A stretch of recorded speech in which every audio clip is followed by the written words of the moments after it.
dit Tshisekedi au Trump. Non au bradage des ressources naturelles.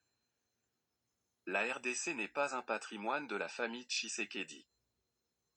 Le pouvoir, rien que le pouvoir, pour le pouvoir, contre le peuple et contre l'intérêt général. Tel est désormais le combat de Félix Tshisekedi, qui en 6 ans de pouvoir absolu, n'a pas réussi à refonder l'État ni à redonner espoir au peuple congolais. À l'inverse, par sa gouvernance fondamentalement nuisible, il a divisé la nation, détruit l'unité nationale et le vivre ensemble.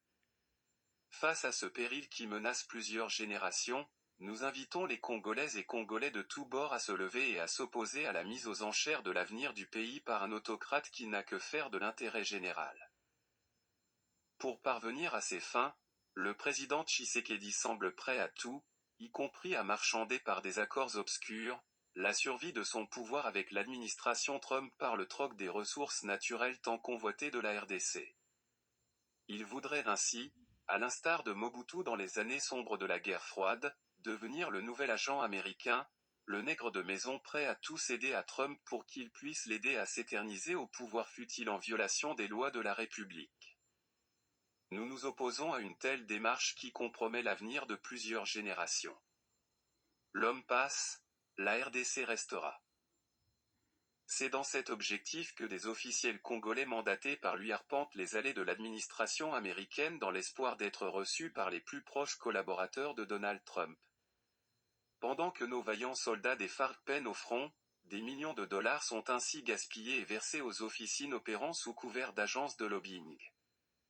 Lors d'une interview accordée il y a peu à Fox News, média trumpiste, Félix Tshisekedi s'est livré à une opération de charme destinée à séduire le président américain en alléguant, au comble de ridicule, que l'Amérique aurait perdu de son influence en Afrique. Alors que Trump prône le America First, Félix Tshisekedi cherche à tirer un profit personnel de nos ressources au détriment des intérêts vitaux des Congolais et ce, dans le but d'asseoir un pouvoir à vie, qu'il espère sous la protection de Donald Trump. C'est un non-sens.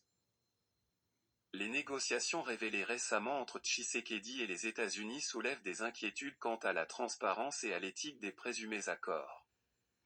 Sur quelle base le président congolais s'arroge-t-il le droit de prendre des décisions susceptibles de compromettre l'avenir de notre peuple et ce, en contradiction avec l'article 214 de la Constitution ? Les ressources de la RDC, notamment le cobalt, le cuivre et d'autres minéraux stratégiques, sont non seulement vitales à l'économie nationale, mais également au développement durable du pays.